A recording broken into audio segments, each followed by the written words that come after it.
Hi everybody, it's me, Lisa T, coming at you with some positive energy. I'm evolving my videos. I was doing that 365 days of Melody Beatty, and now I'm on to other books, and I've got like four on the go right now. But one of them is this book. One day, my soul just opened up. I did this when I was 33, so uh 13 years ago, and then I did it again when I was 39. So I have like my little notes from the evolution, or for what I was thinking back then too. But it's such a great book, and I've been sharing it with a couple of friends. But it's so great that I thought maybe I should share it on here because someone else might benefit from it. Now these readings are a little bit longer, so bear with it. But really, really good stuff in here. So this is day 6. It's a daily thing too. So this is day 6. Honor the divine with creativity. So the definition we're working with here is the principle we are working with today is creativity. It is the invisible force behind all things seen. The invisible force behind all things seen. The intimate ability of a living element to recreate itself. The intimate ability of a living element to recreate ourselves, like we can do for ourselves. We can recreate all the time. Life is creation. Everything is creation. A thought, nothing, the airplanes didn't go in the sky until someone had a thought about something flying, about making humans fly. We didn't get, the telephone until someone thought, hey, we need this. It was a thought. The creative thought came. There's not many people who have like new thoughts, like Einstein and all these, big people in the world. They had new thoughts. They had the ability to think new thoughts, and it came from creation. Back in the day too, they were polymaths or something like that. So they, back in Einstein's day, he was into science and math and art and all, because it's all creative. So something comes out of creativity, and we are part of that. We are part of a universal creativity. One way to think of it, God had a thought about you. God had a thought about me. And then boom. So we have the ability to that's what manifestation is all about. We get that thought and then we focus on it, and we can manifest in our life. So yeah, creativity, a living element that recreates itself.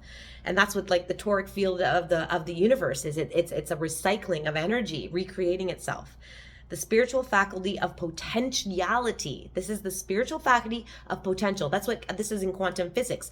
Photons, they are limitless potential until we observe them, and then when we observe them, they choose to be something. That our observation makes them be something. If we're wanting a photon to be a wave, it'll be a wave. So our desire to that photon will create what it becomes. So and it's limitless possibilities. So the spiritual faculty of potentiality, the ability of human beings to bring forth onto the physical, visible level that which is conceived at the mental level, consciously or unconsciously, and the emotional level. This is power. Okay. When you can apply this stuff into your life and really live it, power. So commentary on creativity. God couldn't do everything, so the divine passed on to its children the same creative ability God has. God is within you. We are part of that.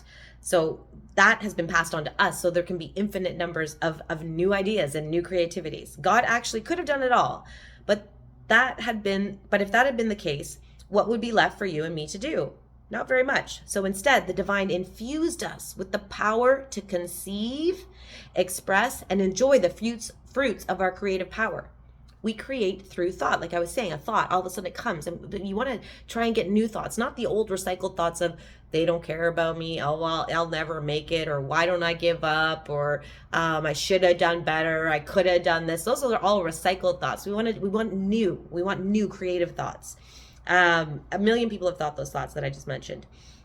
So the divine is infused with the power to conceive, express, and enjoy the fruits of our creative power with thought, word, and deed. Although few instructions accompany this ability, so we don't get in the instruction manual on how to do this. So although few instructions accompany this ability, it is conceivable that we are each here to reveal the creative ideal of the divine. In some of this new work that I'm going to be doing, that's when I believe that is our purpose. Our purpose is to recognize, to know, to come to understand and realize our creativeship, our power to create our lives. It's a film out there. This is just a movie you're seeing. You are looking through these eyes And there's a movie out here, but it's coming from within. It's coming from your beliefs, from your values, from your what you want to see. We all live in our own little universe. Someone lives in a world where they're like, oh, life is hard. Another person lives in a world where they're like, woo, life is joyous and abundant, because of how they feel inside, because of what they project out into the world. So yeah, we are each here to reveal the creative ideal of the divine. This not only translates into artistic creativity, it also refers to our ability to create a world environment that is reflective of divine ideals such as love, peace, abundance, joy, harmony, and power. I think that last one is where we got a bit confused. We got confused with this power thing, right? We want to give we need a power to help us, and a power outside of us ourselves. But as we learn to do that, we recognize it's within. But we have to first, if we're struggling in life, we have to first reach outside of ourselves, because the same mind that created the problem can't solve the problem. So we got to reach outside, reach for this divine love, divine creativity, divine abundance, and then recognize, oh, that's within me, and I have that power as well. So the instructions, so it got confusing. Instead of using our power to create divinely, we have created by default. By default, because we do not understand how to use our divine creative power. Life unfolds from the inside to the outside. I'm not really sure why, and I only think I know how. The how and why really don't matter. It does. It just does, like you and I did. Many have explored the theory of creation and determined that it really does work. Whether we are talking about an apple tree that was planted from a seed or a human being that springs forth from the sperm in an egg, there is a creative principle that brings life from inside darkness to a world of light. I think it is a shame that people spend so much time arguing about the how and why. Don't worry about how and why. It is time that could be much better spent. So that time worrying about how and why, that time could be better spent. Where am I?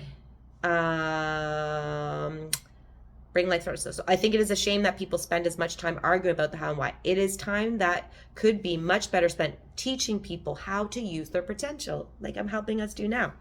It is an even bigger shame that intellectuals believe one must be properly trained and guided to develop their creative abilities. God gave every human being the ability to create. So there's another 2 pages. It's too much to read in one video, so I'll just pull out some things here. So another thing, when we are aware of the power, we use it constructively, like using a fire to cook. So we got to be aware of the power, so we use it constructively. We live by default, experiencing the results of what we think but dare not say, of what we say mindlessly, that in turn evokes a fearful or unloving response from others. And what do we do in response to what we think someone else is doing or saying?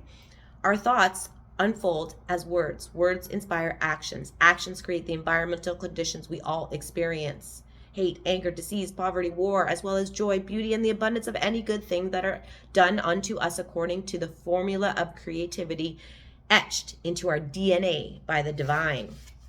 Start each day by seeing it the way you would want to be. See yourself handling every responsibility peacefully and effectively. Trust that so what you envision, you will create. So we got to be careful of our thoughts. Think good thoughts. Be positive. This stuff, it's one thing to go from like a negative thought to a positive. You got to slowly get yourself there, but you can envision. You can stop and meditate and envision how this day should unfold, how you'd like it to unfold. And it might not go exactly to plan, but most likely it'll go good and maybe better than you expected. So see yourself handling every responsibility peacefully and effectively. Trust that even when the results you desire do not show up immediately, they will eventually show up. See yourself moving through the day with a smile on your face and joy in your heart. So there was lots more in the middle there, but I just want to cut it short. So here's your affirmations for today. I am the creative power of the divine at work. I choose to be an expression of good, of peace, of joy, and abundance.